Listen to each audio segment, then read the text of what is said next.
Convidado.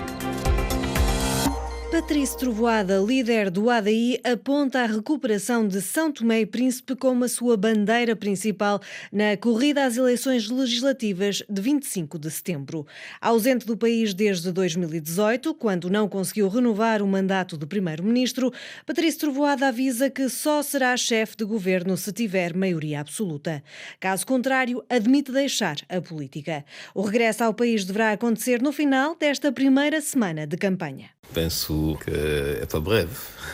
Não estarei na abertura oficial da campanha dia 10, mas eu penso que no final da primeira semana já estarei com os meus para participar de uma maneira mais presente na campanha. Está ausente do país desde 2018, depois de ter falhado a formação de um governo na sequência das legislativas. Esta ausência não belisca a sua candidatura? Não, eu não tentei, formar governo. Eu tentei explicar aos meus adversários que, tendo ganho com uma maioria relativa e sabendo dos problemas que enfrentava o país, na necessidade de reforma, etc., que era bom estabelecermos um programa consensual, digamos, de reformas do país. Bom, eles quiseram fazer uma coligação e governar, legítimo, governaram. Eu regresso depois de 4 anos da ausência, mas justificada. Sabe que as coisas em relação à independência do Poder Judicial não estavam muito claras. Quer dizer, quando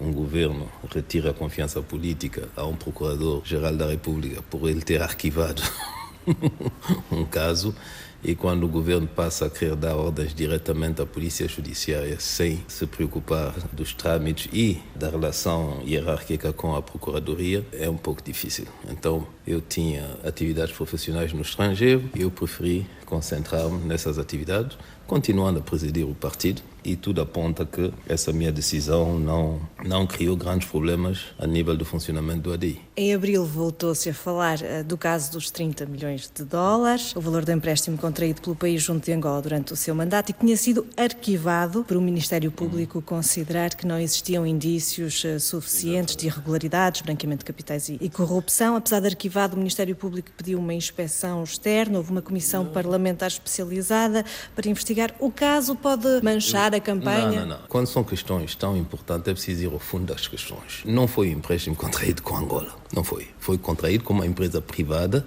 sediada em Hong Kong. Se houver nessa empresa acionistas angolanos ou não, já não é nosso problema. Nós contraímos um empréstimo com uma empresa chinesa sediada em Hong Kong. Essa empresa nos emprestou 30 milhões, desembolsou 10 milhões. Foi comprovado que esses 10 milhões entraram para o circuito do Banco Central, foram gastos pelo Orçamento Geral do Estado e que não houve nem um centavo de aproveitamento da minha pessoa ou de qualquer dos meus ministros. E os outros 20 milhões? Os 20 milhões nunca foram desembolsados. E sabe perfeitamente porquê? Porque essa empresa desapareceu. Quando eu digo, vamos ser sérios, porque trata-se da difamação de um governo e de uma pessoa. E quando o Ministério Público investiga com a ajuda da cooperação internacional e chega à conclusão que não há absolutamente nada e arquiva, todos, ao sabor, digamos, da evolução política, do oportunismo político, voltam a falar disso. E, como sabe, é bastante prejudicial para a pessoa em causa, que é inocente, quando o seu nome fica manchado e fica na internet e não sei o que, não sei o que. Mas a verdade é o quê? Não houve nenhuma das questões que foram levantadas, das acusações de branqueamento de capital, de aproveitamento pessoal, etc. O assunto foi arquivado. E quando o Ministério Público pede uma inspeção, é exatamente na base da boa-fé, dizer se há alguma coisa errada, então que haja uma inspeção internacional para saber se o Ministério Público fez ou não fez bem o seu trabalho. Por isso, estamos perfeitamente tranquilos. E eu estou tranquilo. Aquilo que é sempre motivo de preocupação é quando um assunto é arquivado e uma pessoa não consegue ter o sossego, porque há um governo que diz, se foi arquivado, então retiramos a confiança ao Ministério Público. Isso é um pouco sui generis. Face à nova maioria que se juntou nas últimas legislativas e que afastou o ADI do poder, está agora disposto a abrir-se a alianças se não houver maioria absoluta? Eu serei o próximo primeiro-ministro de São Tomé e Príncipe se tiver maioria absoluta. Se não tiver maioria absoluta, será uma segunda derrota, embora o ADI, estou convencido, irá sempre se manter como o maior partido nacional, que tem sido desde os últimos 12 anos, mas eu, Patrício Trovoada, terei que tirar as eleições políticas. Agora, a partir daí já não é minha responsabilidade. Os que estiverem no ADI que decidem. mas já não serei eu a decidir. Se não conseguir a maioria absoluta, fica no país?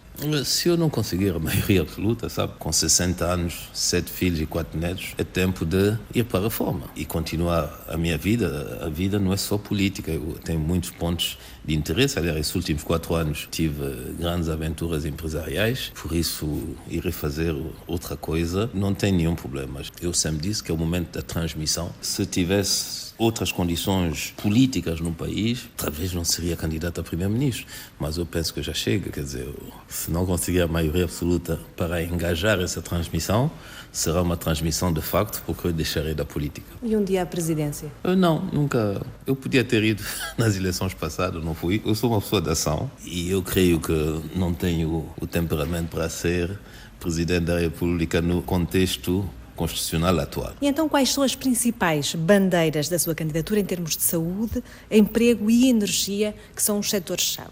Não.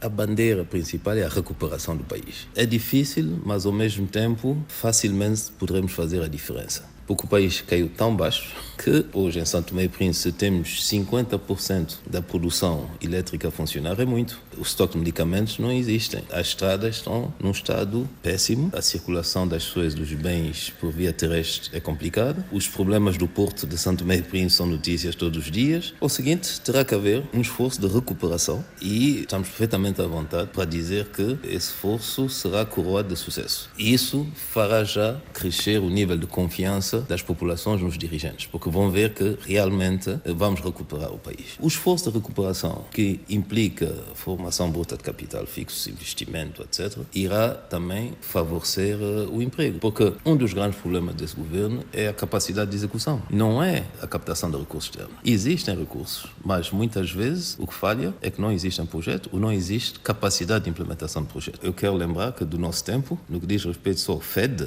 nós tivemos em alturas 100% de execução do FED, que até nos deu um bônus suplementar para, digamos, recompensar essa nossa capacidade. Uma vez recuperados, é preciso continuarmos com a visão que nós temos, que tem que ser um país que tem que desenvolver o turismo de qualidade, conseguir a segurança alimentar é possível, que é um país fértil. A nível logístico, no Golfo da Guiné, sermos também uma parte das soluções logísticas, quer do ponto de vista marítimo, quer do ponto de vista aéreo. E temos também que nos afirmarmos na comunidade internacional, participando aos esforços de segurança marítima no Golfo da Guiné, continuando, digamos, a defender a necessidade de não só de criarmos uma consciência nacional quanto às questões ambientais, mas também fazer com que haja uma democracia ambiental, eu diria, que permite que os poluidores possam ajudar a mitigar os danos que eles andam a criar ao planeta. A nova lei para as zonas francas de São Tomé e Príncipe foi alvo de controvérsia política. Foi votada 2 vezes pelo Presidente, foi criticada pela ADI, que falou